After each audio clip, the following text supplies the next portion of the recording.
Hello friends, আজকে তোমাদের জন্য লাভ ক্ষতির নতুন একটা অঙ্কন এসেছে। তো বলেছে একটি দ্রব্য পাওয়ার পর 20% ও 10% ছাড়ে বিক্রয় করা হলে মোট ছাড় কত। তো আমরা দ্রব্যটির ক্রয় মূল্য কত সমান 100 টাকা ধরে নেব, যেহেতু দেওয়া নাই।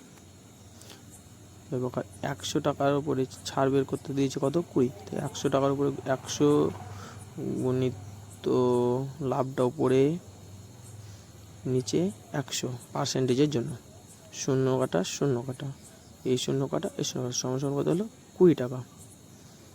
তো এবার বের করবো কত। এবার 100 টাকা ছিল, তার মধ্যে ছাড় দিল আমাকে 20 টাকা, তাহলে এটা বিয়োগ করে দিলাম, সমান পেলাম 80 টাকা। তো এবার 80 টাকার উপরে 10% ছাড় দিয়েছে, তো উপরে লাভটা নিচে 100, শূন্য শূন্য কাটা হলো, সমান কত পেলাম 8 টাকা। তো এবার মোট লাভ কত হবে, মোট লাভ কত হবে, দুটোকে যোগ করে দিলে মোট লাভ পেয়ে যাব। মোট লাভ সমান কত হলো 20 + 8 সমান 28 টাকা।